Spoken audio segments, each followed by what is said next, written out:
Now from Afia House, let's head over to the corridors of the August House, where the nominees for various positions, including some of the envoys that will be sent to various parts of this African continent, especially in the morning, the Committee for National Defense Committee of the National Assembly had been able to engage the former Principal Secretary for Sport, that is Peter Toom, for the position as an ambassador in Kinshasa, Democratic Republic of Congo. And currently before the committee, let's listen in, is none other than the former Cabinet Secretary for Health, that is Susan Nakhumincha, who has been nominated for the position of permanent representative to the mission of the Kenya to the UN habitat here in the capital. Let's listen in.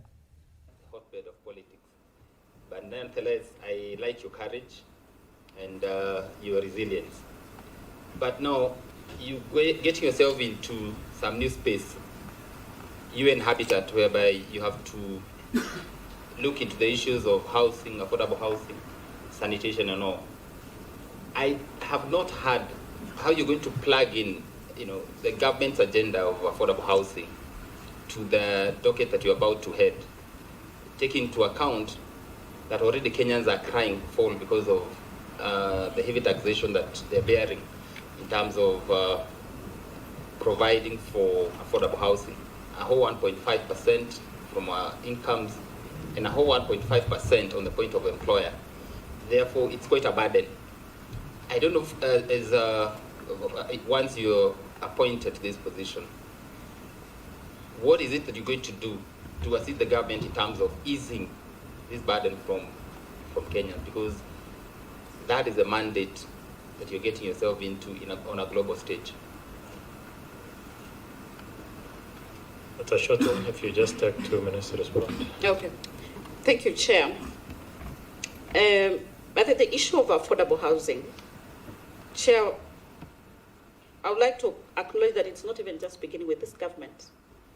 If you look at the Vision 2030, it spoke of how it was going to do, Kenya needs to do slum upgrading and ensure that the urban settlements are inclusive and resilient.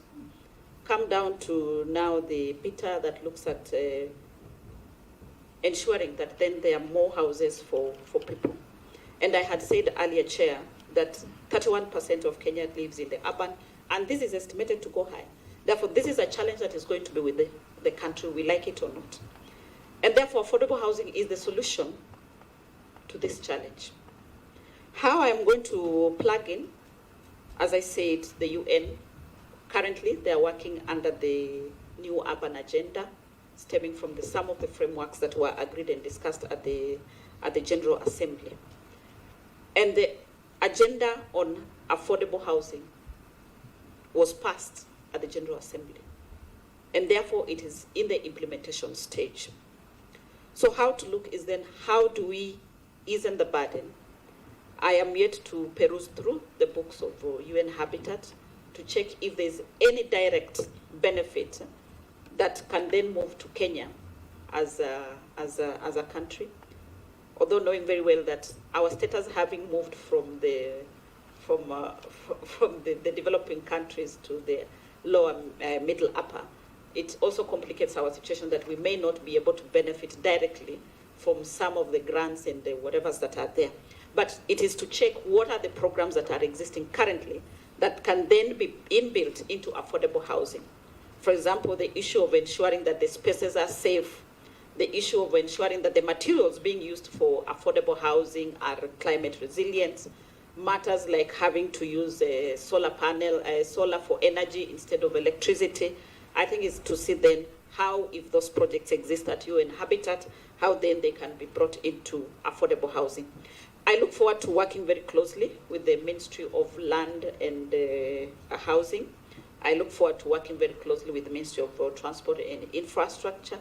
I look forward to working very closely also with the Ministry of Environment to see how then we can plug into the grants or whatever else that is available from the UN Habitat.